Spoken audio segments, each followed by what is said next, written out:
the fact that it's in two languages really surprised me. I feel still surprised by it when I watch it because there's literally two different shows going on. And Ravi is just an exceptional director and artistic leader.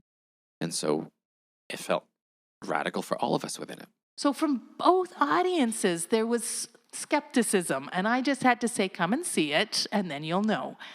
And so my favorite part is that we had deaf and hearing members of the audience experiencing the show together. Welcome to the penultimate episode of Shaking Up Shakespeare, the podcast where we acknowledge, investigate, and query Shakespeare's enduring presence on 21st century Canadian stages.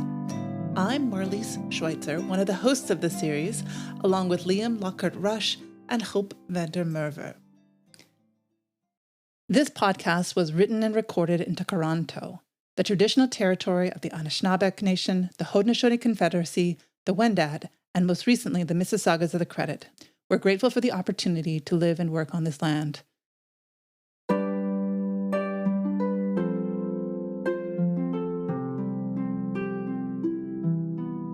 As we near the end of the series, we thought it would be fitting to return to one of the major inspirations for this podcast, Why Not Theatre's production of Prince Hamlet.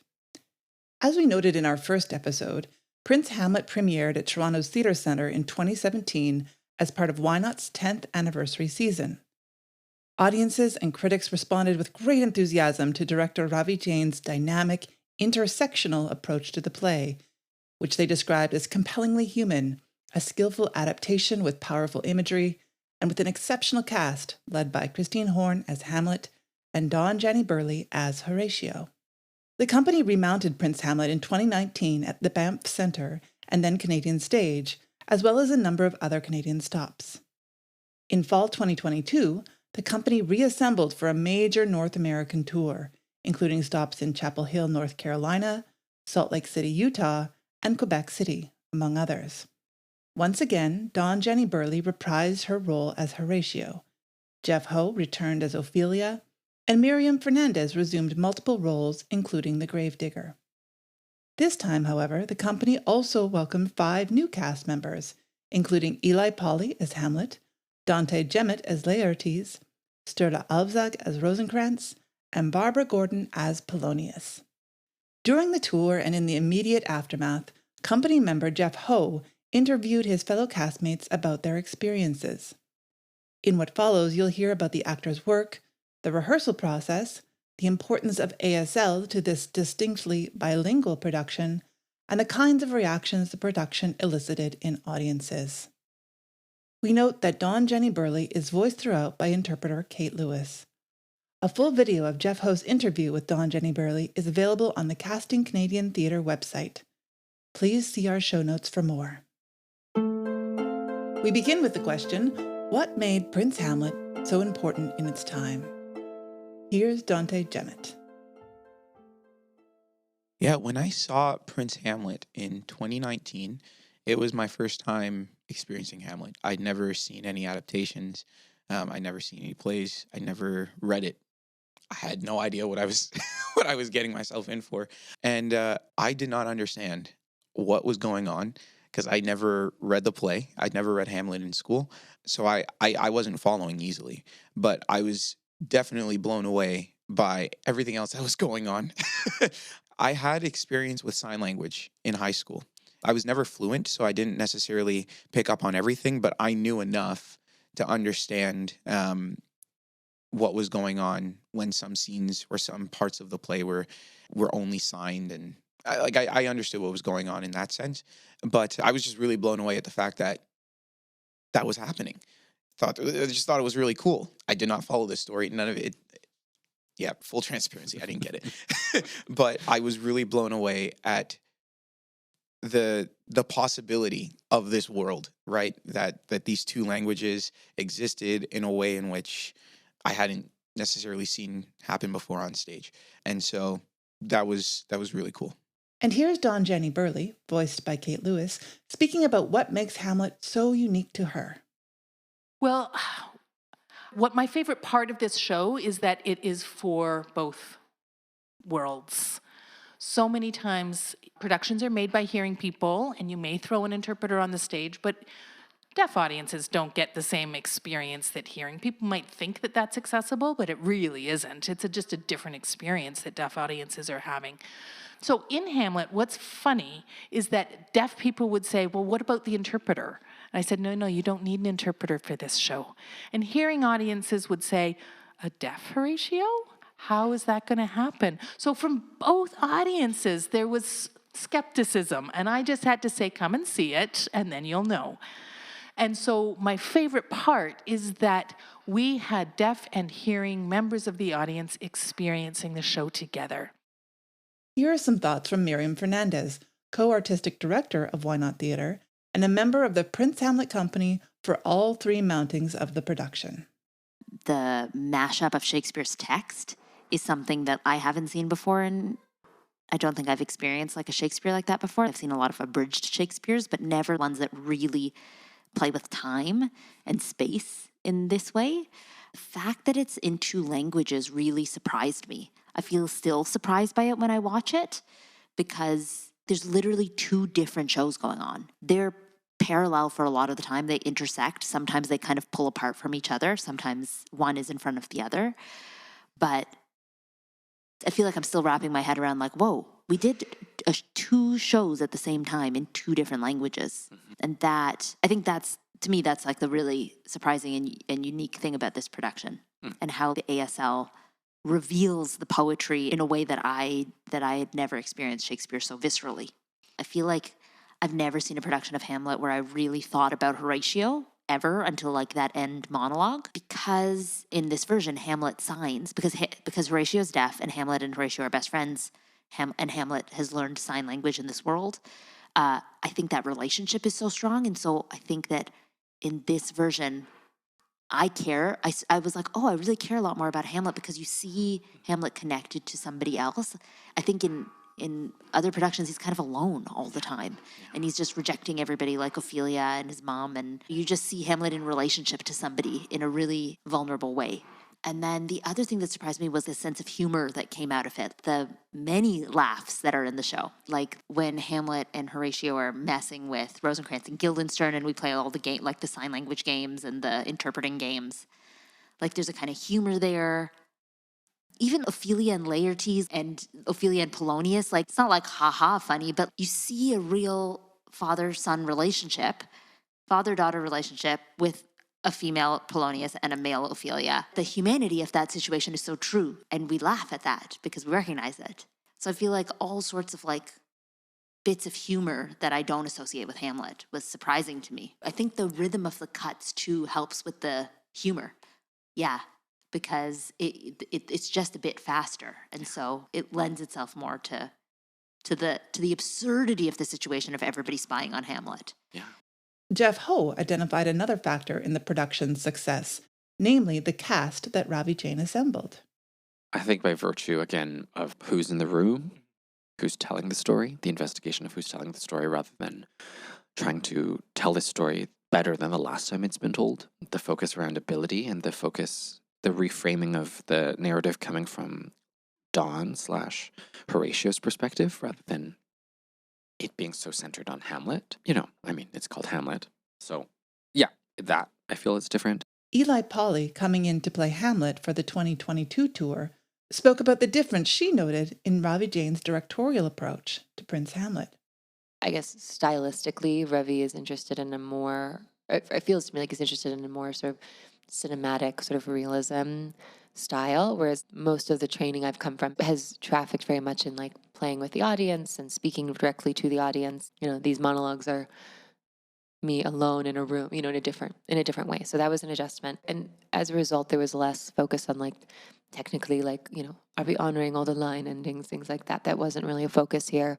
In this next section, we'll hear more about the initial development and subsequent rehearsal process for Prince Hamlet. Here's Dawn Jani Birley again, who was instrumental in adapting the script for Prince Hamlet. So if we go back to 2017, again, we didn't know what we were doing. We had no idea.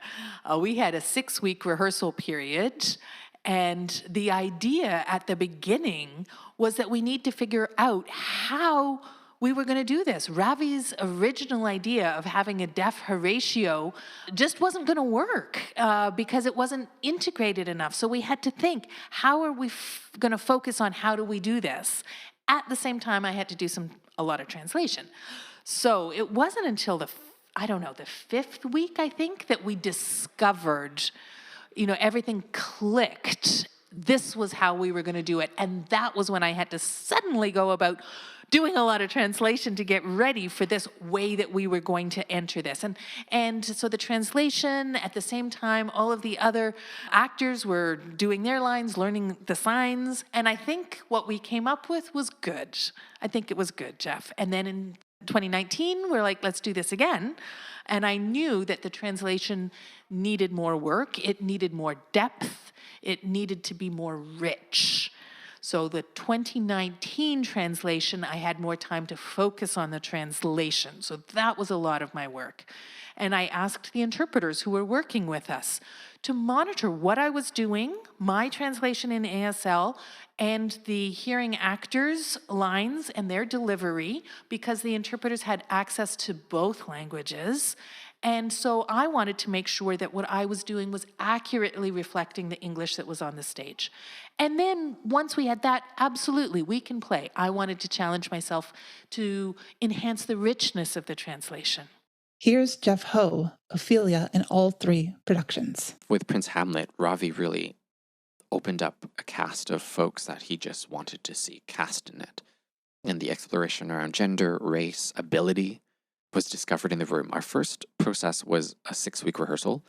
And about halfway through week 3, Dawn very graciously but bluntly told Ravi, this won't work for a deaf audience.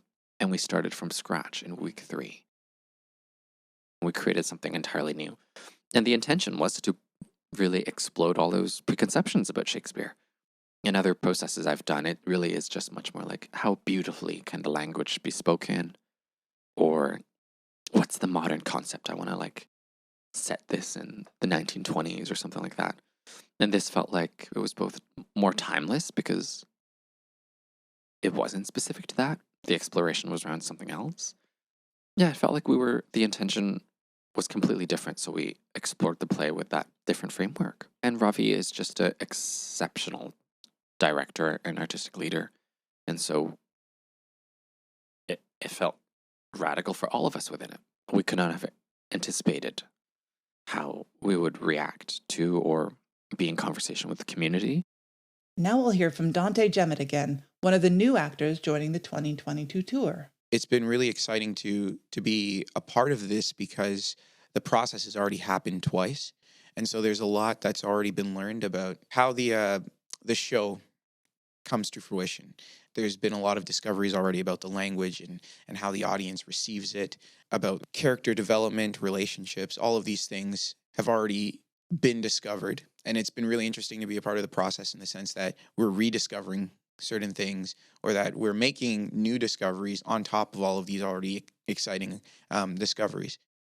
Everything had to be very specific. Everything that was set. And so coming into this, I had to learn the track of the play because I can't necessarily cross downstage right when in the previous run, Khadija, who played Laertes before, crossed downstage left. We had access to the archival footage, and so a lot of it was just reviewing the archival footage to help the process in rehearsal move along a little bit quicker.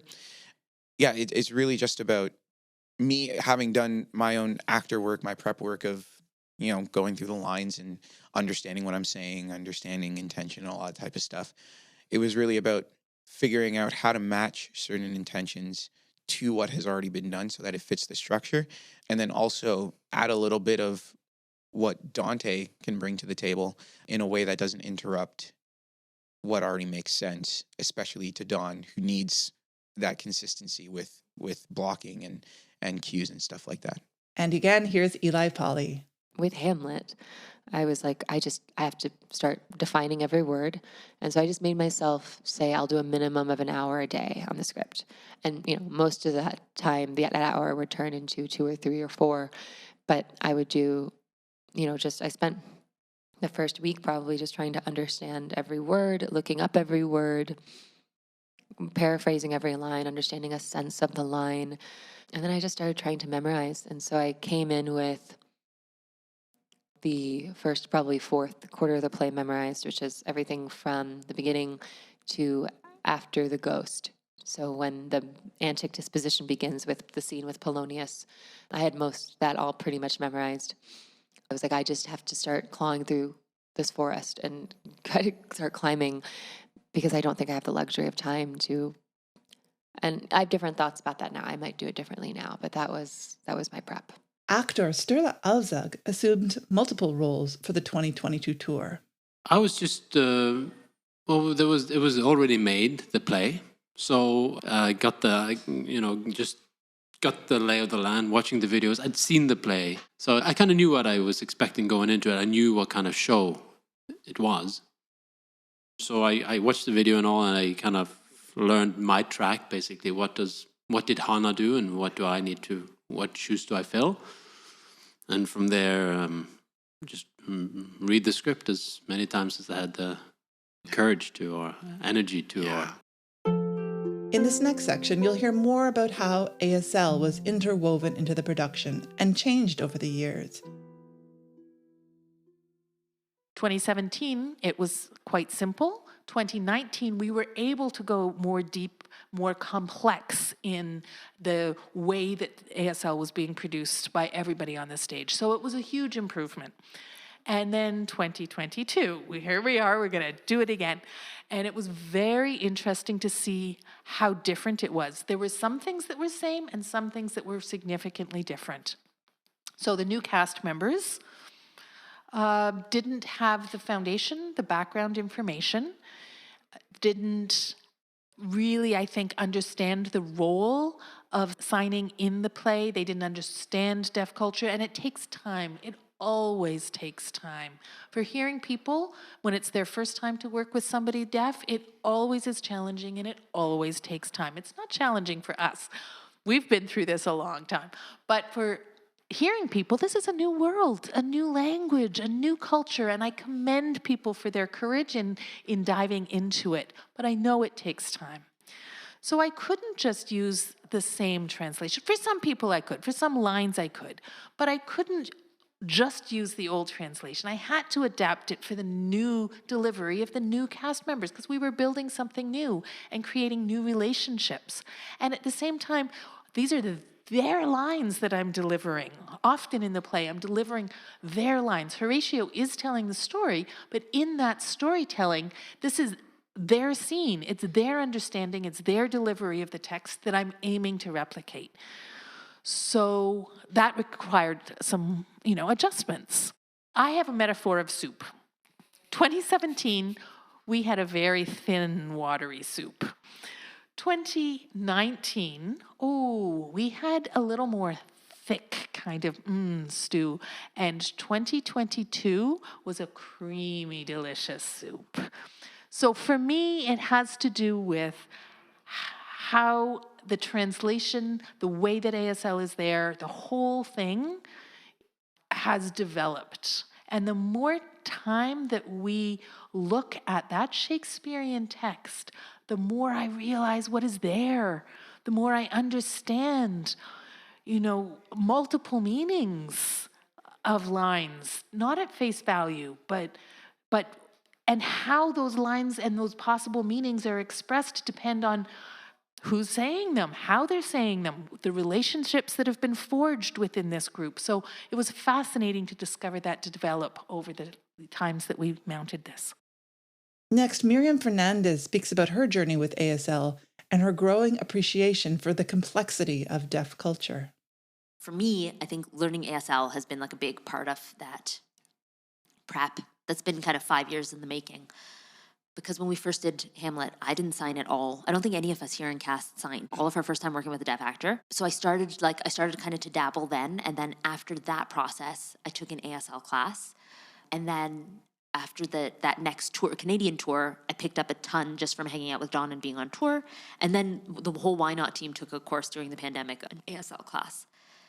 Yeah, and it's not only just the language, it's culture. Understanding deaf culture, it's so amazing. To me, like, it's still amazing, and I'm surprised every time. Traveling to a different country, you go to a place and you realize that your way of doing things are not the only way. And no matter how, like, every new place that I go to, I still have that experience of, oh, you do it like this, or that's actually, that's politeness for you. ASL, similarly, the culture of, like, stomping on the floor to get someone's attention, or flapping your hand a little bit to catch someone's eye. Things that in hearing culture would be considered very rude is just it's just a normal part of ASL culture or deaf culture. The visualness of language, especially from like an Anglo-Saxon kind of English, Canadian, waspy culture that we live in, there's a certain containment in the way that we are expected to behave that is the opposite in ASL. Like, you need to be really expressive and physical and gestural and visual about things. I'm still thinking about it a lot. How do these cultures collide? Because that's the hard thing. There's the language and then there's the culture, because we don't understand each other all the time. We don't have the same idea of what is good, what is right. Our idea, even in theater, we have an idea of what is right, quote unquote right, or what is quote unquote good, or good acting. And suddenly you're in a world with a deaf actor and you're like, oh yeah, like it's just, it forces us all to be like, oh, whoa, my assumptions. I bring all of these assumptions into a room. Anyways, that's the journey that I'm still on. Jeff Ho speaks about the importance of listening carefully and observing in order to ensure clear communication on stage. Because of Dawn, the listening occurs in sign language. We are acting at all times in rhythm to Dawn's signing.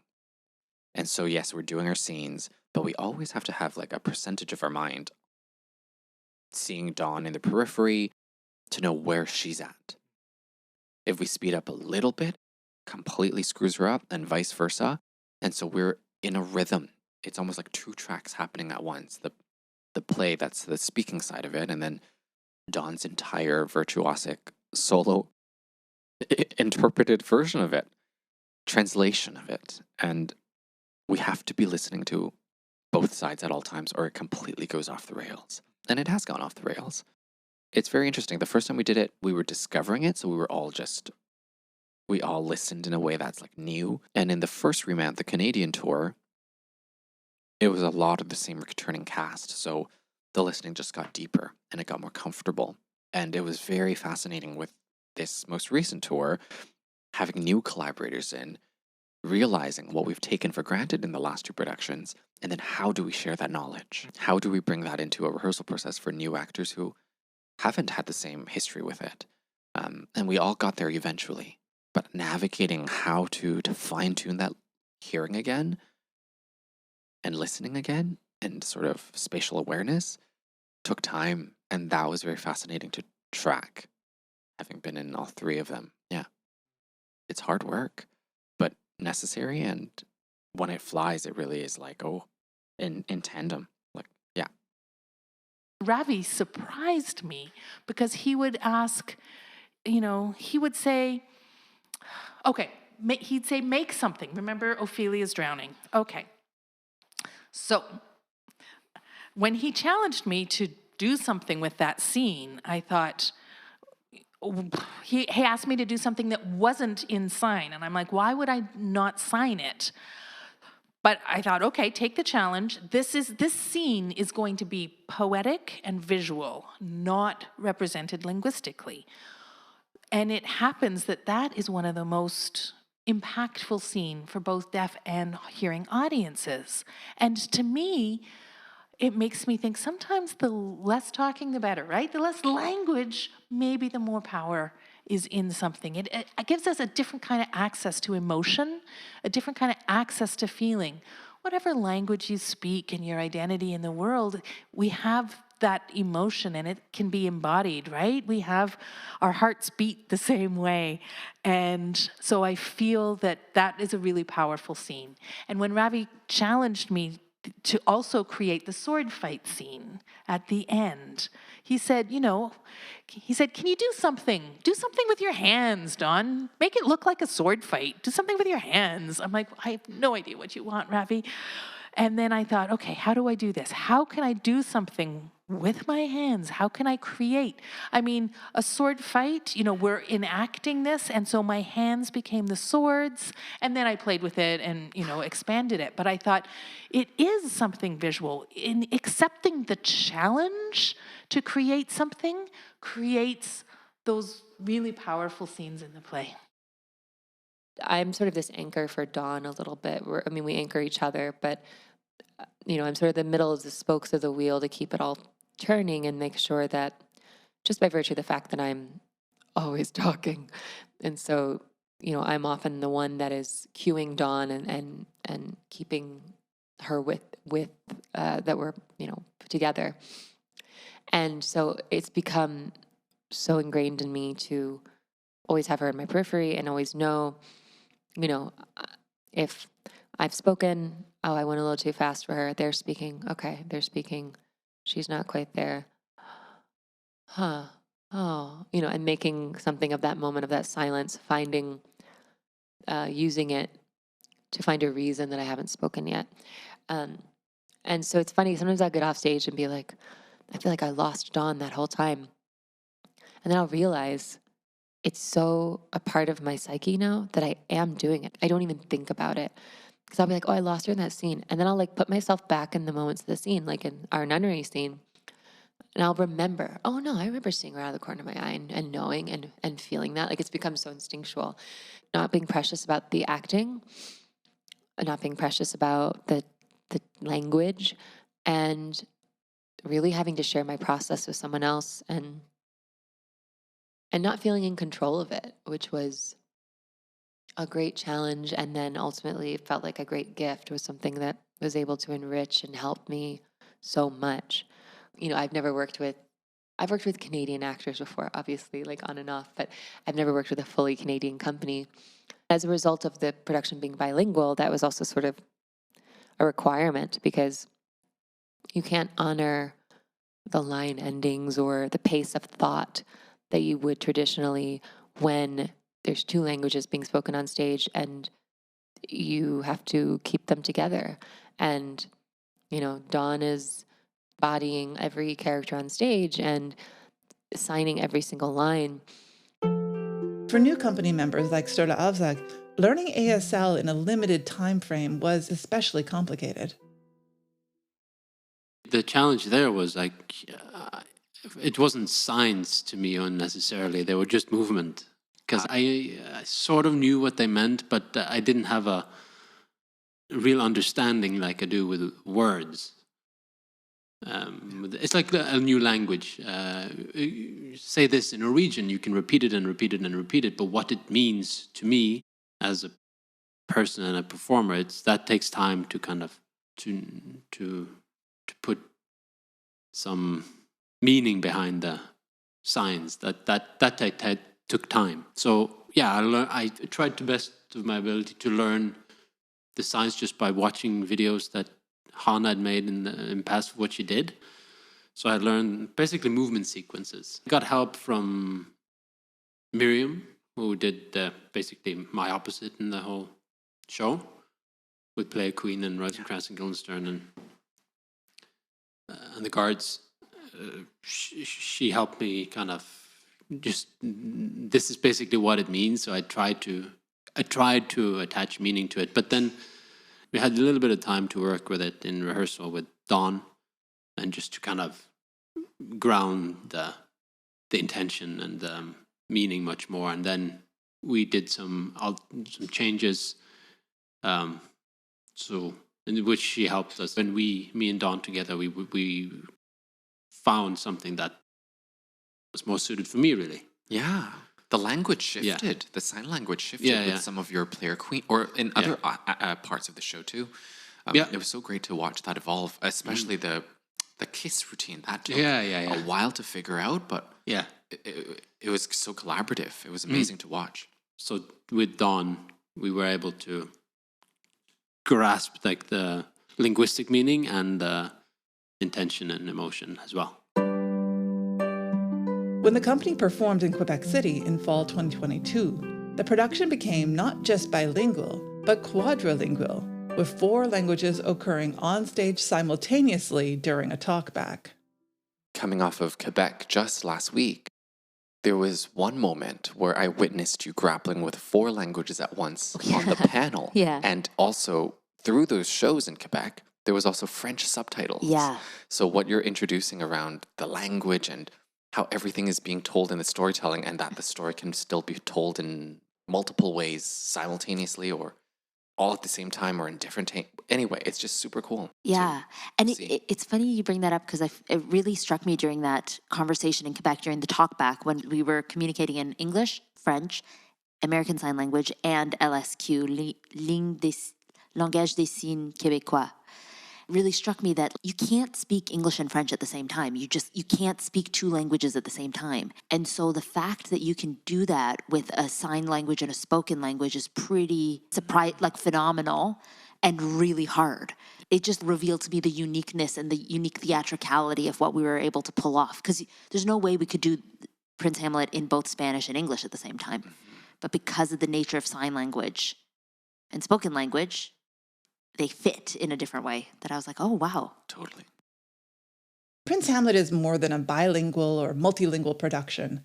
It's also an intersectional production. This is something that Dawn talks about a lot. The difference between inclusion and intersectionality.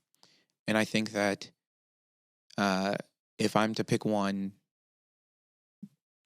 learning how I've learned a lot through just being involved, right? I think it's one thing to talk about it and say, yeah, we're being intersectional by, bridging these 2 worlds together and making it possible in the play, but to actually be a part of it and experience the challenges of it, to get frustrated with one another, to experience joy with one another when we do it right. It's been such a roller coaster ride of figuring it out. And I think that that's been the best part of this, is that we get to truly look at the potential of intersectional work, to say, yeah, we're all coming from these different places, and they don't have to be separate from one another, but they can all live inside of this play that we've built. That's something really unique. It can't be replicated. And it's truly a gift to be a part of it and to learn and hopefully, see it again in different contexts. Yeah, that's the best part for me. Of course, a critical component to Prince Hamlet's success is its engagement with audiences. Here's Dawn Jani Birley. And so my opportunity to engage with Shakespeare and to put it out there has given deaf people the opportunity to be exposed to Shakespeare in a way that they never would have before. So during the process of Prince Hamlet, I thought that I was really paying attention to the deaf audience, that it was a deaf audience that was my audience. And I was surprised to discover through feedback that it was the hearing audience as well who really appreciated seeing our language on stage, seeing the contribution, the benefit, the positive contribution that having ASL represented was there not just for the deaf audience, but for both audiences. So that was really exciting to me. Miriam Fernandez described some of her favorite experiences interacting with audiences after the show.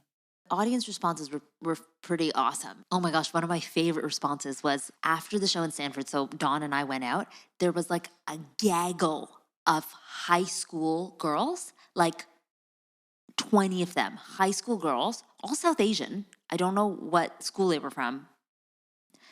A whole, 20 girls, and they just kind of over to us, and they're like, oh my gosh, oh my gosh, oh my gosh, we love this show so much. Oh my gosh, this was like the best show we've ever seen. Like, it was the first time seeing Hamlet. This is so much better than the audiobook. Oh my gosh. And like the visual language, the sign language, like I feel like I really understood it. And like, we just love the show so much. Oh my gosh, it was so good. And it, like, that was one of my favorite responses. They were so excited. And I feel like for high school students getting to experience this as like the first Shakespeare was different, was really exciting for me. And then the deaf audiences too. The experience of seeing your language and culture on stage, not just your language, but to see deaf culture on stage, that's something we never see and never see represented authentically, because it's always through a hearing lens that we see deaf people in the media and on theater. And so to see your authentic culture on stage, I think that was really powerful. So to have a mixed deaf and hearing audience was also really awesome, because you see the deaf and hearing audiences are responding to different things at different times. There are moments the deaf audience is laughing and the hearing audience is not, or the hearing audience is laughing and the deaf audience gets the joke later. We're constantly playing with who's getting the story at what time. Response of being in the space and experiencing that, and also the response afterwards is just, it's so fun. It's my favorite show to talk to people after. Eli Polly shares what she hopes audiences got from the production. I would love for audiences to come and gain a new understanding and appreciation for deaf culture and deafness and ASL, that there are many different ways to do theater and that there are many ways to do it inclusively.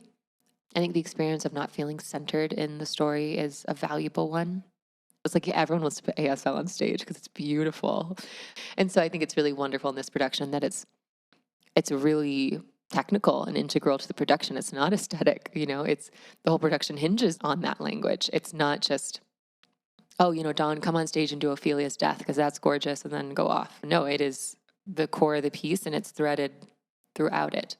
So I want audiences to react to that and take away from that, and to challenge themselves to engage other parts of their intelligences. Your cerebral intelligence of understanding Shakespeare is all well and good, but I think it's really exciting to watch the sign and not know it's being said, but like you kind of do on some level. Some profound intelligence, some spiritual intelligence is soaking that in. And so to challenge your senses to be that open, I think is also really exciting.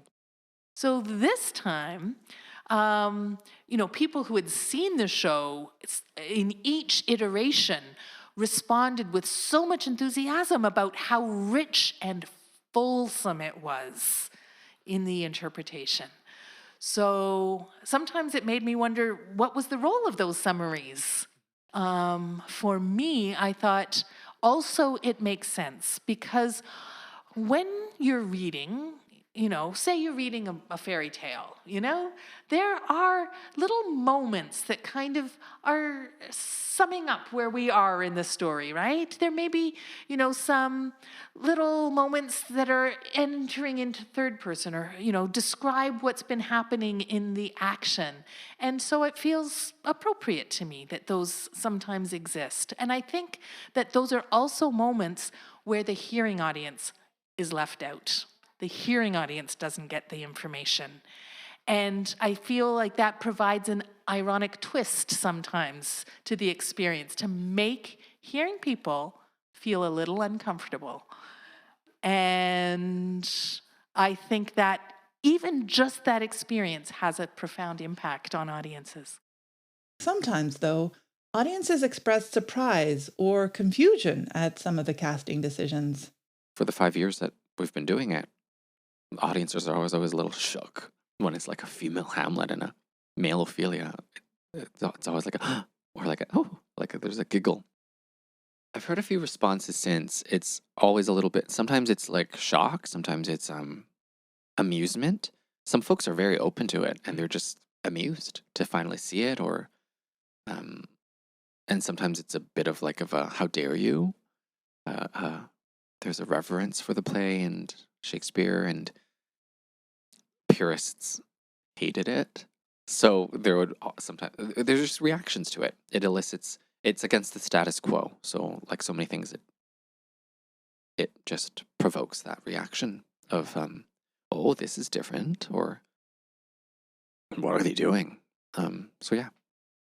Barbara Gordon, playing Polonius, had a special message for audiences on how to approach Prince Hamlet. I think it takes an open mind to approach this piece. That's another problem with Shakespeare, is that people, consciously or not, approach it with, okay, I know how this goes. So that's number one. But if people do approach it with an open mind, it's so inventive and it looks so beautiful. I think Andre's lighting is, just spectacular and one of the stars of the show. And it moves beautifully. I hope we shine a new light on Shakespeare's language in general and Shakespeare's view of human beings. I know that we have some laughs in this show, and Dawn's contribution is enormous. She kind of goes beyond Shakespeare. I mean, the poetry of her movement, they are frankly dance pieces for someone who doesn't know much ASL. I am in awe of what Dawn brings to the piece. And as a hearing person in the audience, I hope you would have a whole window into another way of approaching theater in general, not just Shakespeare, but so we're kind of cracking open a whole bunch of possibilities, I think, for the audience, if they are prepared to be open. In this production, there've been a couple of audiences where I see Dawn at the end. She's talking with some people who are deaf, and it's just so beautiful to see them see themselves, right? It's really an opportunity for people to see themselves. You can read the play and be like, yeah, I relate to this character, but to actually see it happen on stage, to be a witness to that, I think is hopeful. Because anybody can watch this show and then say, yeah, if Dawn Jani Birley did it, if Dante Gemmett did it, if Jeff Ho did it, I can do it. And I really want people to walk away saying, I can. I can. That's so beautiful. That it feels so in tune with so many conversations about, inclusion and equity right now. And sometimes we often have, some narrow visions of what is available at the table. And oftentimes we miss out on accessibility. So thank you for bringing that into the conversation around. Yeah. There are so many forms of new perspectives and new identities that we are still working towards representation for. We close with some final words from Jeff, Miriam, and Dawn. The thing I've really learned as a playwright and as an actor is, as an actor, agency is always up for grabs. You don't really get a say in the creative vision, and that was unique in Prince Hamlet. So that's what I think is actually more on the behind the scenes, is that actors, like you witnessed in the rehearsal room, actors are more collaborators than just chess pieces for a director or a creative vision to execute through. That actors become voices of creativity and creation within the room. And that certainly happens, I know. But in a lot of rooms around Shakespeare or Hamlet, it often also isn't. It's a generalization. But yeah, so what I would wish, the casting can be myriad of ways. And I don't want to ever police or say that's what I want to see. But I can certainly say I would advocate for whoever is cast in those roles, that agency, voice, how they meet those characters and how their own personal identity might be in conversation with some of those roles become more just holistic and more a part of those rooms. Because that only embeds and makes complex those stories or who embodies those roles. It's so great to be in a conversation about how we're doing Shakespeare, how else Shakespeare can be done. And I hope that this is just one example of how stretched and upside down and deconstructed it feels like the world's at our fingertips. And so I hope more people make all kinds of different stuff and like really push it to its limits to discover something new. So, yes, Prince Hamlet as a show is a bilingual production. But at the same time, I think it's important to examine who's in the story, who's in the cast. We've talked about, Shakespeare as being predominantly, coming and enacted in, spaces that are very white. What does that mean? What does it entail? What does it restrict? What does it remind us of? And how do we take on that challenge? And I think, okay, so, my experience of the world is all I know, but it's only one way of seeing things. And so we need to constantly be reminded to make space for other ways of seeing things and what we can learn from one another and other perspectives that can enhance our lives. And I think that this production speaks volumes in many, many different ways. Not just the bilingual nature of it, but the gender casting, the racial casting choices that were made. I think all of it points to a collective humanity that transcends some of our differences. By looking at the differences, we can also see our shared humanity. Thank you for listening to the penultimate episode of Shaking Up Shakespeare. Stay tuned for our final episode, in which Liam, Hope, and I share some key takeaways from the series and look forward to the future of Shakespeare in Canada. We also include some additional interviews, including excerpts on queer and trans performance, Indigenous dramaturgy, ASL translation, contemporary audiences, and more. Please join us. Shaking Up Shakespeare! This podcast is part of Resetting the Stage, a 5-year project that seeks to situate debates about theatrical representation and the politics of casting in Canada within a broad historical context, advancing dialogue with directors, playwrights, actors, educators, students, and other creators who are actively transforming professional Canadian theatre and university-level theatre training. For more information on other aspects of the project, please visit castingcanadiantheatre.ca. Interviews for this podcast were conducted by Marlis Schweitzer, Jeff Ho, Liam Lockhart-Rush, and Hope Vandermerwe. All episodes written and edited by Marlis, Liam, and Hope, with dramaturgical input from Jeff. Sound mixing and levels by Maddie Batista. ASL translation by Dawn Jani Birley. Original music by Faith Andrew. Special thanks to Charles Ketchaba and Will Innes at Fixed Point for support with training, development, audio equipment, and software. Shaking Up Shakespeare benefits from the following support: a Connections grant from the Social Sciences and Humanities Research Council of Canada, an exchange grant from the Social Sciences and Humanities Research Council of Canada, funding from the York Research Chair, and a York Research Support Grant. Many thanks to the wonderful people we've interviewed for sharing their important insights and perspectives. We could not have done this without you. Special thanks to our early collaborator, Why Not Theatre. And at York University, thanks to Dean Sarah Beijing, Mary Pecchia, Amy Mitchell, and many colleagues, students, and friends.